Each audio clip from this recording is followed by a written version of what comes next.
माधव जय कुंज बिहारी, जय गोपी जन वल्लभ जय गिरिवरधारी, यशोदानंदन ब्रज जन रंजन, यमुना तीरे वनचारी, जय राधा माधव जय कुंज बिहारी। तो आप सभी को फिर एक बारी हरे कृष्णा।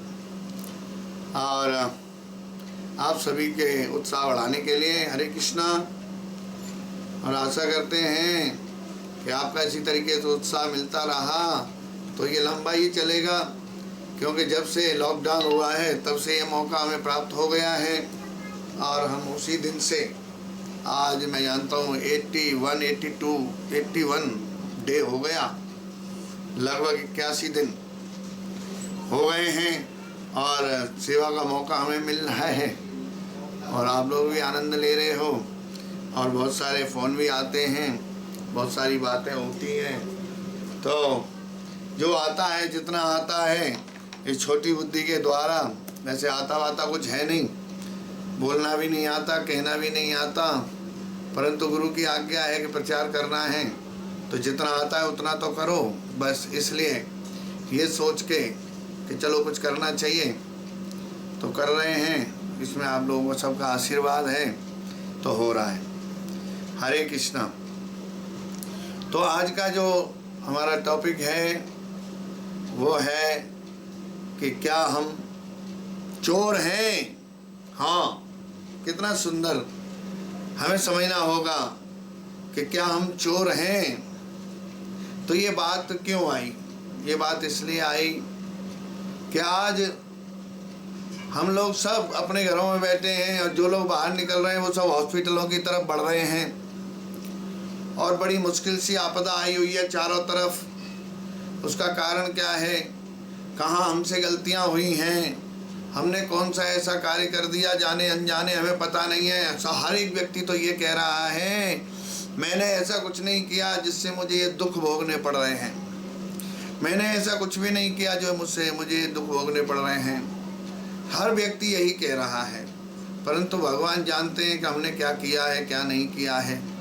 इस बात को लेकर के कई सारी कथाएं होती हैं, कथाएं हैं भागवत के अंदर, महाभारत के अंदर, पुराणों के अंदर, कि व्यक्ति सोचते हैं कि हमने कुछ नहीं किया और उन्हें दंड फिर भी मिलता है, फिर भी मिलता है। फिर बाद में वो पूछते हैं हमने तो कुछ किया नहीं, ये दंड हमें क्यों मिल रहा है।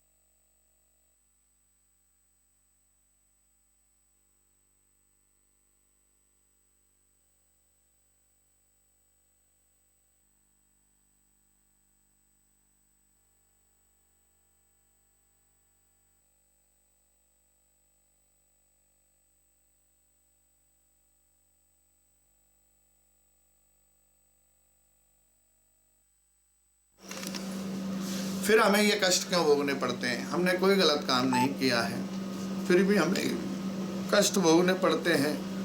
हमें पता नहीं है फिर भी हमें कष्ट भोगने पड़ते हैं। एक प्रश्न तो ये। दूसरा प्रश्न आया कि हम चोर कैसे हुए? जी आपने कह दिया कि क्या हम चोर हैं, हम कहाँ से चोर हैं? तो इन दोनों बातों को लेकर बड़े संक्षिप्त में, बड़े छोटे से वाक्यों में मैं इसको पूरा करूँगा, क्योंकि समय हम थोड़ा ही उसको यूज़ करते हैं, ज़्यादा नहीं करते। तो सबसे पहले मैं ये बताना चाहता हूँ, जो लोग ये सोचते हैं कि हमने कभी कुछ गलत नहीं किया है, हमने क्या गलती कर दी, हमें ये कष्ट क्यों भोगने पड़ रहे हैं, तो भैया इससे पहले एक उत्तर आपको मिले, आपको बोलना पड़ेगा। जगत गुरु श्रील प्रभुपाद की जय। नमो विष्णुपदाय कृष्ण पृष्ठाय भूतले श्रीमते भक्ति वेदांत स्वामी नित्य नामने। नमस्ते सरस्वतीं देवे गौरवाणी प्रचारणे विशेष शून्यवादी पाश्चात्य देश धारणे। जय श्री कृष्ण चैतन्य प्रभु नित्यानंद श्री अद्वैत गदाधर शिवासदि गौर भक्त वृंदा। हरे कृष्णा कृष्णा कृष्णा हरे हरे, हरे राम राम राम हरे हरे। तो सबसे पहला प्रश्न है कि हमें ये दुख क्यों भोगने पड़ रहे हैं, हमने क्या किया। तो एक छोटी सी कथा आती है महाभारत से। महाभारत में मांडव मुनि हुए, एक मांडव मुनि थे जो बड़े घोर तपस्वी थे, तपस्या कर रहे थे, जंगल में कुटिया बना के तपस्या कर रहे थे। अचानक एक राजा, जो राजा थे उस समय, उस राजा के घर से चोर कुछ चोरी करके माल लेकर के भागे। जब इस चीज को देखा तो राजा के जो प्रहरी हैं वो उनके पीछे दौड़े, चोर आगे आगे वो पीछे पीछे, आखिर जंगल में घुस गए। जंगल में चोरों ने देखा कि कुटी बनी हुई है और साधु ध्यानस्थ हैं, वो तपस्या में हैं। तो चोरों ने उसी कुटिया में घुस करके शरण ले ली, उसी कुटिया में घुस गए। अब इधर वो प्रहरी जो आ रहे थे, पुलिस, राजा की जो पुलिस थी, वो जो आ रहे थे, उन्होंने देखा कि अभी अभी तो यहीं थे, किधर गए। तो उन्होंने भी देखा ये कुटिया है, वो भी उस कुटिया में उन्होंने प्रवेश किया। तो वो सारे के सारे वहाँ धरे गए। तो उनको पकड़ लिया गया और उनको पकड़ने के बाद जब उनसे पूछा कि ये कौन है, तो उन्होंने कुछ नहीं कहा। और उन साधु जो मांडव ऋषि थे उनसे उन्होंने पूछा, तो वो साधना में इतने लीन थे कि उन्हें नहीं पता कि कौन उन्हें क्या पूछ रहा है, कौन क्या कर रहा है, क्योंकि बड़े टाइम से वो साधना में थे, समाधि लगी हुई थी, उन्हें नहीं पता था क्या चल रहा है। तो उन्होंने सोचा, पुलिस वालों ने सोचा, प्रहरियों ने सोचा कि ये बोल नहीं रहा है कुछ भी, ये इन चोरों का सरदार हो सकता है, तो इसे भी पकड़ के ले चलो राजा के पास। तो राजा के पास ले गए और वहाँ जा करके चोरों के सामने उन्होंने कहा कि ये चोर पकड़े गए हैं, ये माल सारा पकड़ा गया है, और ये माल पकड़ने के बाद में ये जो है, जो साधु जैसा बना हुआ है, ये इन चोरों का सरदार है। उन चोरों ने भी कुछ नहीं बोला और उन्हें भी, मांडव ऋषि को भी कुछ नहीं पता, कुछ भी नहीं पता कि क्या चल रहा है। उन्हें वहां से उठा के ले आए पर उन्हें नहीं पता कि क्या चल रहा है ये सब। राजा ने बड़ा पूछा, राजा ने कहा बताओ, तो उन्होंने कोई जवाब नहीं दिया, क्योंकि वो अभी साधना में इतने लीन थे कि उन्हें नहीं पता। और फिर क्या हुआ, राजा ने सजा सुना दी, इन सबको सूली पर चढ़ा दिया जाए। हा, अब सूली पर चढ़ा दिया जाए, ये सजा दे दी। तो सूली पर चढ़ाने का मतलब होता है, ये सजा बड़ी खतरनाक होती है, बड़ी कष्टमय होती है, बड़ी कठोर होती है।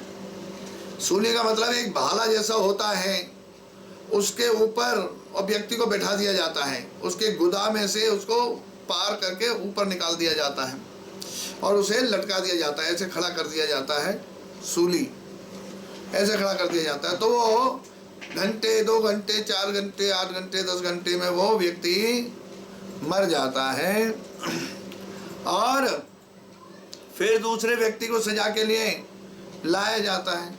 इसी तरीके से जल्लाद लोग सूली की सजा देते हैं। तो चोरों को भी सजा दी और उन मांडव ऋषि को भी सजा दे दी। तो जैसे ही उनको सूली पर चढ़ाया जा रहा, गुदा के अंदर जैसे ही सूली को लगाया, तब जाके उनको होश आया। उन्होंने कहा ये सब क्या है, तब उनका होश आया उन्हें, तब उन्होंने देखा अरे ये क्या, तो तुरंत उनको सूली पर लटका दिया, सूली पर चढ़ा दिया। अब चढ़ा दिया तो उन्होंने तुरंत पद्मासन लगा के सूली पर ही बैठ गए, क्योंकि सिद्ध योगी है, योगी पुरुष हैं, सिद्ध हैं। वो सूली के ऊपर ही पद्मासन लगा करके बैठ गए और आनंद के साथ बैठे रहे, कोई टेंशन नहीं। तो जब सूली पर चढ़े हुए व्यक्ति को दोबारा देखने के लिए जब जल्लाद आता है कुछ देर बाद, तो उसने देखा कि पूरे 1 दिन हो गया, 2 दिन हो गया, बाकी सब मर चुके हैं और ये व्यक्ति जो बैठा है, ये साधु, ये बिल्कुल पद्मासन लगा के सूली के ऊपर बैठा है, ये मरा नहीं है। तो जल्लाद घबरा गया और जाकर के राजा को बोला, राजन बहुत बड़ा अपराध हो गया। क्या हो गया? राजन, एक महात्मा सूली पर पद्मासन लगा करके बैठा हुआ है। ओहो, राजा कांपने लगा, थर थर कांपने लगा, ये तो बहुत बड़ा अपराध हो गया, ऋषि अपराध हो गया, अब कैसे बचा जाए, क्या होगा? तो शास्त्रानुसार राजा ने देखा कि ऋषि है तो ऋषि को प्रसन्न करने के लिए वो कहते हैं ना, जैसा व्यक्ति है उसी आधार पर उसको प्रसन्न करने के लिए उसकी कमियां भी होती हैं, कुछ कमजोरियां होती हैं। तो भक्तों के लिए कमजोरी क्या होती है कि जो भक्त नाराज है तो उसके घर में जाके कीर्तन कर दो तो खुश हो जाएगा। जो साधु है उनको भगवान के प्रति आकर्षित करो, उनके सामने भजन करो, उनके लिए महाराज सुंदर सुंदर भगवान के लिए भोजन प्रसाद लगा के और उनके पास और उन्हें अर्पण करो और सुंदर सुंदर कथाएं, तो साधु प्रसन्न हो जाएगा। उसी तरीके से राजा ने वही किया। उन्होंने ब्राह्मणों को आगे रखा जो स्तोत्र करते चल रहे हैं, उनसे आगे गायों को रखा, गायें चल रही हैं, फिर साधु लोग चल रहे हैं, फिर ब्राह्मण चल रहे हैं और उनके पीछे राजा चल रहा है कि साधु को किस तरीके से मनाया जाए। बहुत बड़ा अपराध हो गया। जब वहां पहुंचे तो उन्होंने देखा कि उन्होंने कहा कि हे राजन, मुझे तुमसे कोई गिला नहीं है, कोई शिकवा नहीं है, तुम मुझे सूली से उतारो, तुम मुझे सूली से उतरवाओ। तो उनको सूली से उतरवाया गया तो सूली निकल ही नहीं रही है, सूली नहीं निकल रही थी। बड़ी कोशिश की गई, सूली नहीं निकली। आखिर उस सूली को वहीं से काट दिया गया। देखिए, सूली को काट दिया गया। वो तुरंत अंतर ध्यान हुए। उन्होंने राजा से कहा, राजा मुझे तुम तारो, मुझे धर्मराज से जाके बात करनी है कि आखिर मेरे को कुछ पता ही नहीं है कि हुआ क्या है, चोर कब आए, कब मेरी कुटी में चोर आए, कब क्या हुआ, मैं यहाँ कैसे आया, मुझे कुछ पता नहीं है। मैं तपस्या में इतना लीन था और मैंने कुछ किया नहीं है, फिर मुझे ये दंड क्यों मिला? मैं उस विधानकर्ता से जाकर के ये पूछना चाहता हूँ। इसलिए राजन, मुझे तुझसे कोई शिकवा नहीं है, मैं उस धर्मराज से जाकर के मैं पूछता हूँ। तो तुरंत उनको सूली काट दी गई। सूली निकली नहीं, काट दी गई तो तुरंत अंतर ध्यान हो गए और धर्मराज जी के पास पहुंचे। धर्मराज जी ने देखा मांडव ऋषि आए हैं। जब उन्होंने प्रणाम किया, आदर किया, आदर दिया, तो उन्होंने कहा आदर की जरूरत नहीं है, जो मेरा प्रश्न है उसका जवाब दीजिए। क्या प्रश्न है भगवान? मैं ये पूछना चाहता हूँ, मैंने क्या गलती की? इस अपराध में मेरी गलती बताइए, मेरा अपराध क्या था जो मुझे ये दंड दिया गया? बस इस बात का मुझे जवाब दीजिए। मुझे कुछ पता नहीं है, मैं कितने सालों से साधना पर बैठा हुआ हूँ, कब चोर आए, कब कुटी में आए, क्या हुआ, ये कब मुझे यहाँ लाए और मुझे सूली पे चढ़ा दिया? ये अपराध मुझे क्यों मिला? मुझे कुछ पता नहीं था, क्यों मिला? तो धर्मराज जी कहने लगे, भगवान थोड़ा पीछे हमें जाना पड़ेगा, रिवर्स में जाना पड़ेगा, देखना पड़ेगा। जब देखा तो उन्होंने कहा, भगवान अभी हाल में तो आपने कोई अपराध नहीं किया, ये बात तो बिल्कुल सत्य है, परंतु आपने अपराध तो किया है, अपराध तो आपने किया है। उन्होंने कहा, कौन सा अपराध मैंने किया?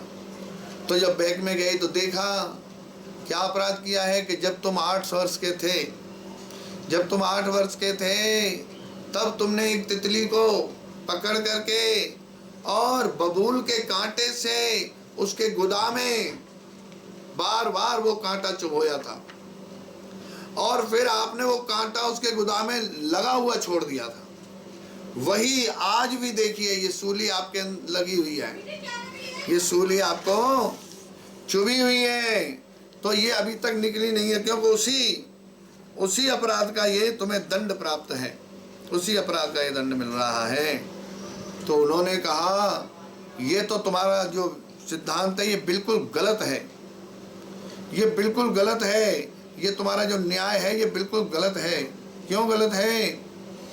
क्योंकि एक 8 वर्ष का बालक जो अबोध बालक है, जिसको कोई ज्ञान नहीं है, जिसको ये पता नहीं है कि वो क्या कर रहा है, उसे कुछ पता नहीं है, उसने अगर ऐसा किया है तो उस दंड का सजा मुझे आज दी जा रही है जो मैं तपस्या कर रहा हूँ। जब मैं तपस्या में हूँ और कितने सालों से मैं तपस्या कर रहा हूँ, उस समय जब मैं 8 वर्ष का था तब मुझे वो सजा, तब जो मेरा अपराध था उसके मुझे सजा अब दी जा रही है।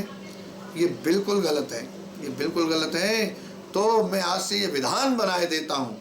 अब देखिए, यहाँ भक्त प्रकृति के विधानों को चेंज कर देते हैं। भक्त के अंदर कहते हैं शक्ति, भक्ति में शक्ति, तपस्या में इतनी शक्ति होती है।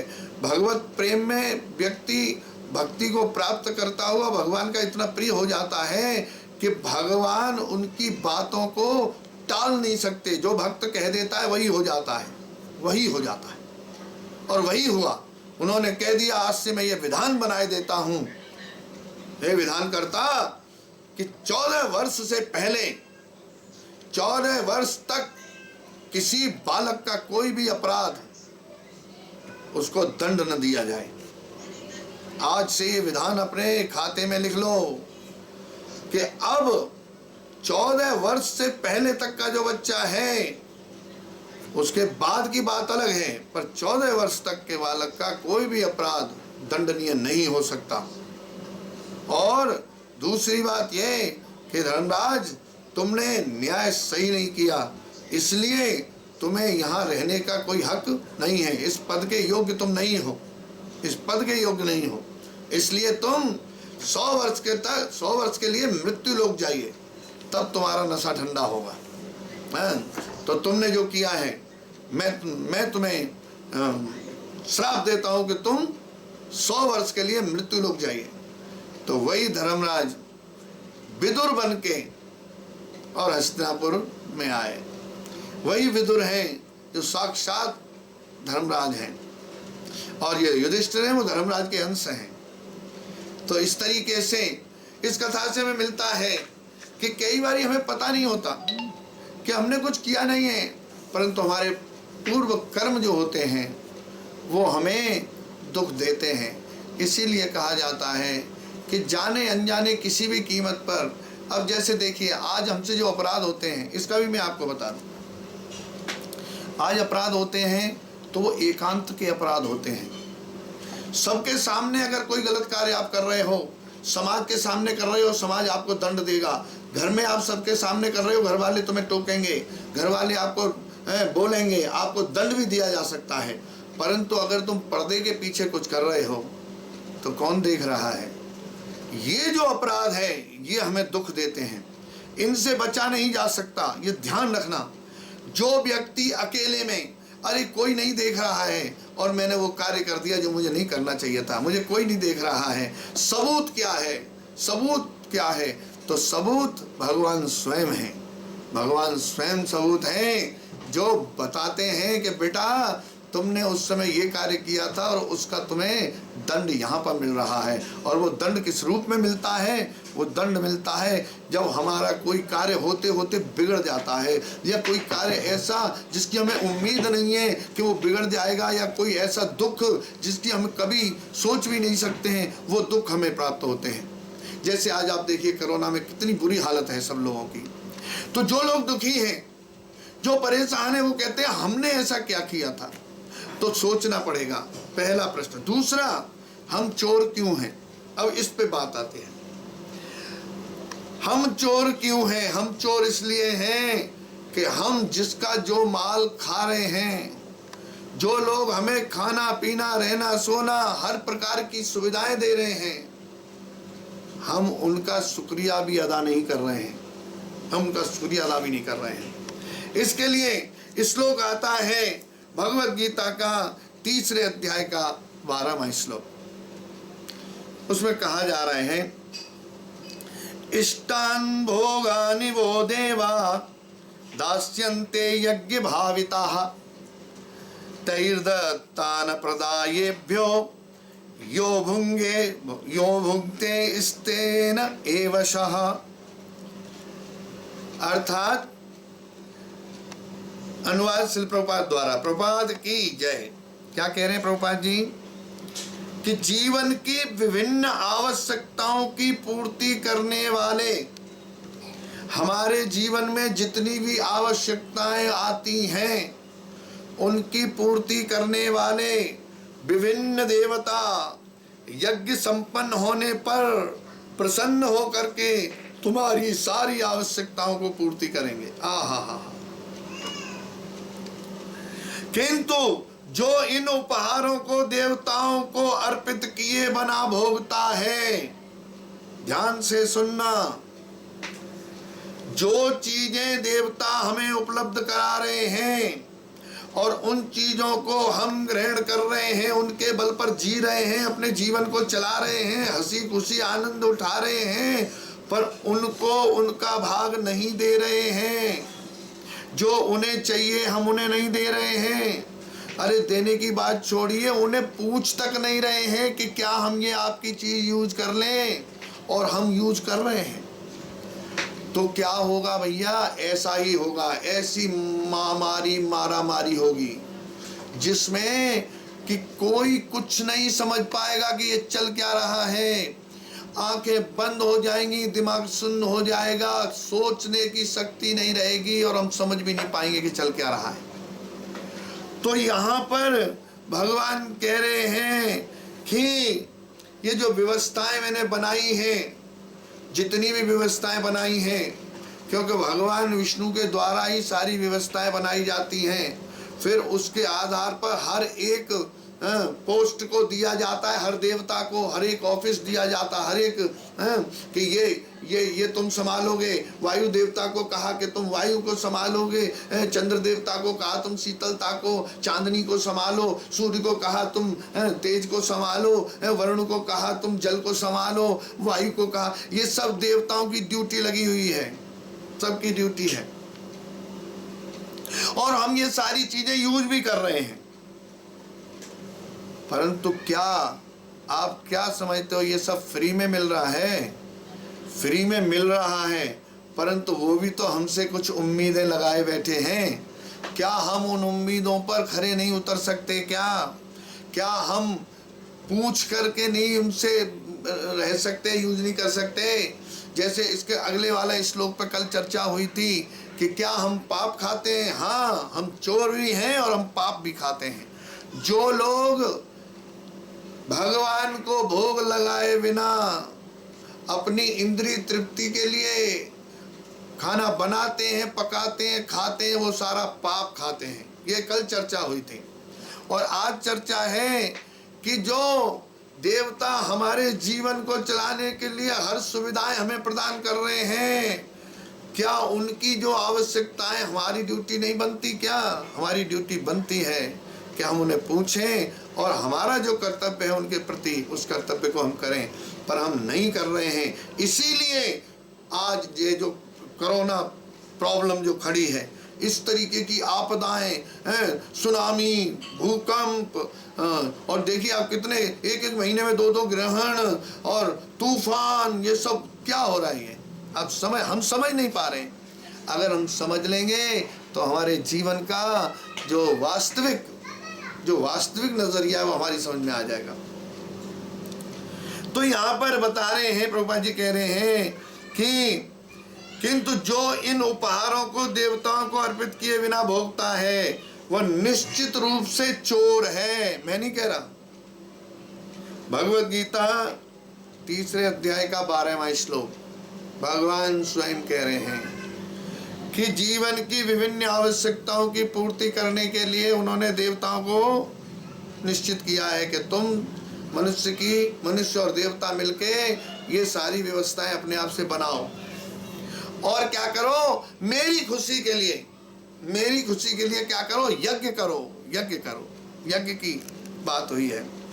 विभिन्न देवता यज्ञ संपन्न होने पर प्रसन्न होकर के तुम्हारी आवश्यकता है, तो यज्ञ करने के लिए बोला। देवताओं के लिए यज्ञ करना है हमें। यज्ञ तो कलयुग में कौन सा यज्ञ, ये समझना होगा। हमें कौन सा यज्ञ करना है ये समझना होगा।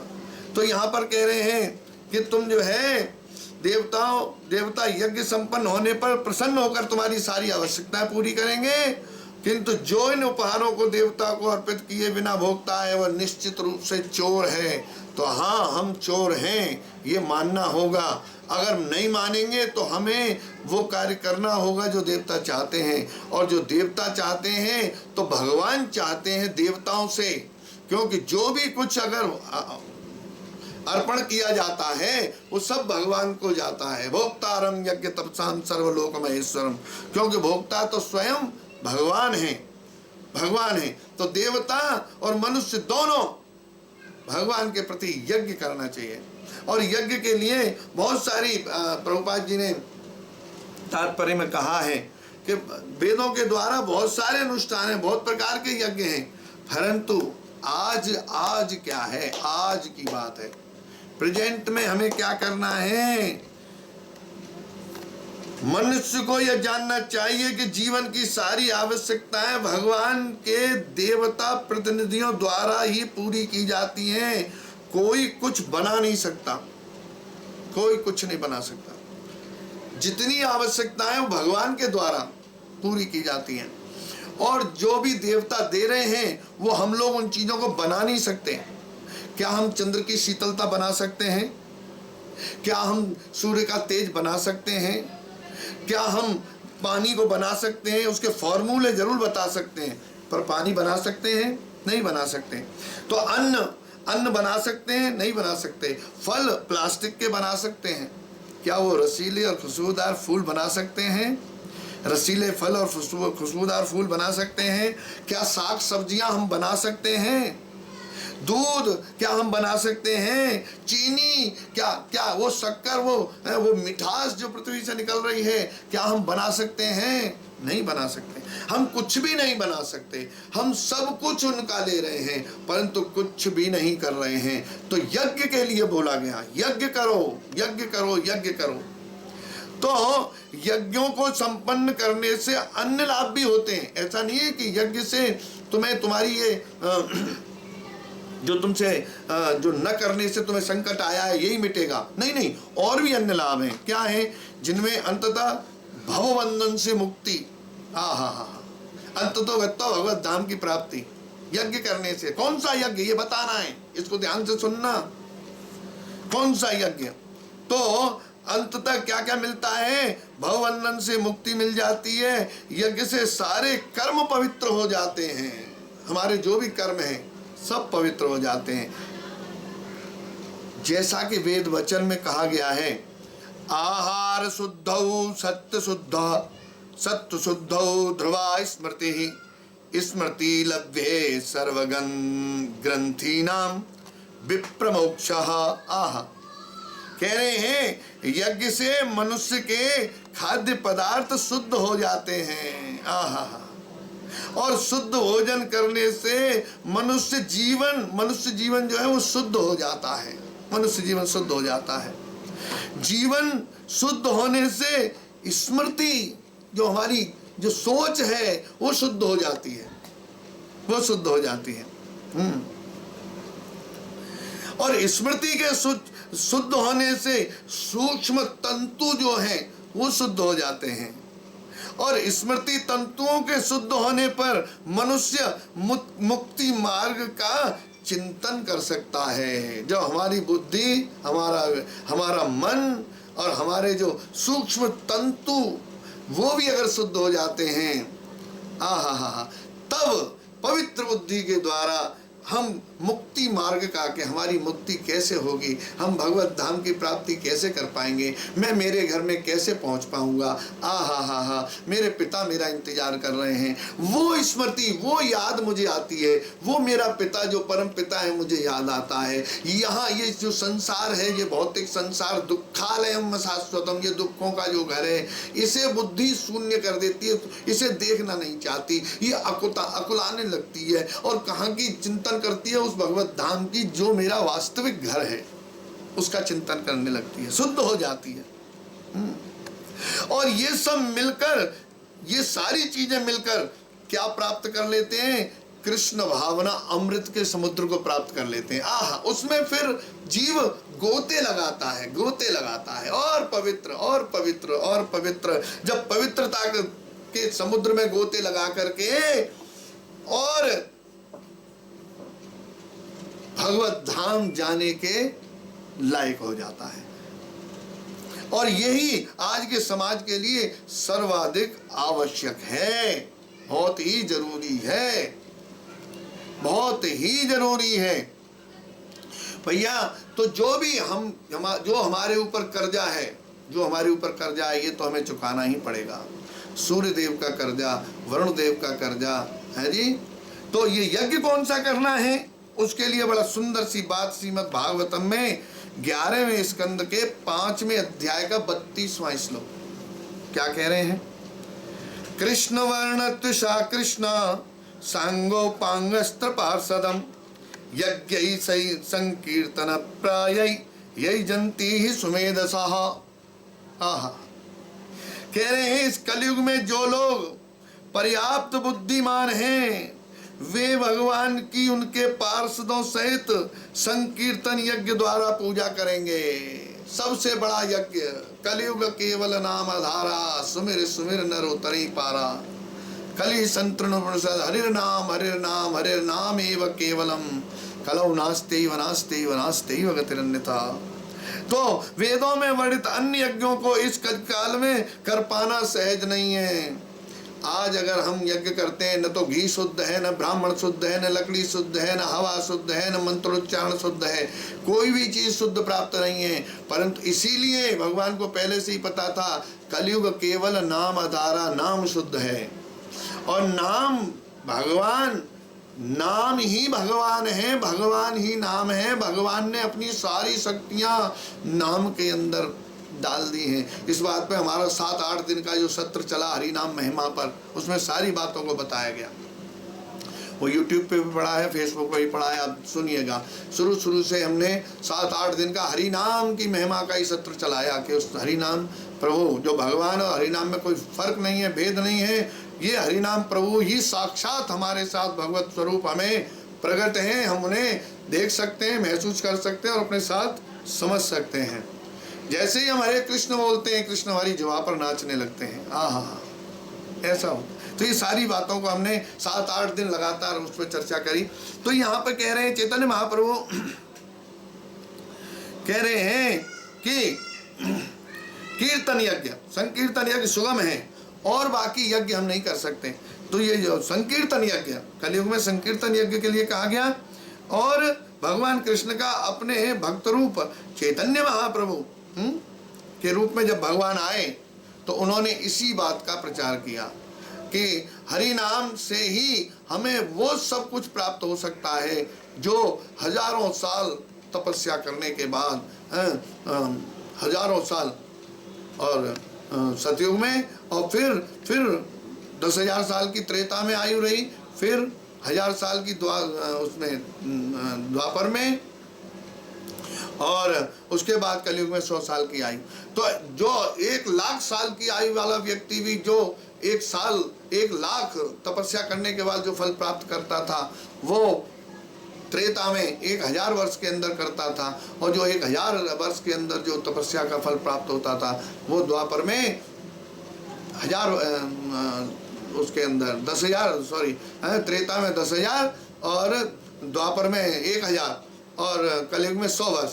तो वही जो 1,00,000 वर्ष तपस्या करने के बाद फल प्राप्त होता था वही कलयुग में 100 साल के अंदर, 50-60 साल के अंदर ही नहीं, आजकल तो तुरंत तुम्हारे हृदय में भगवान के प्रति प्रेम होना चाहिए।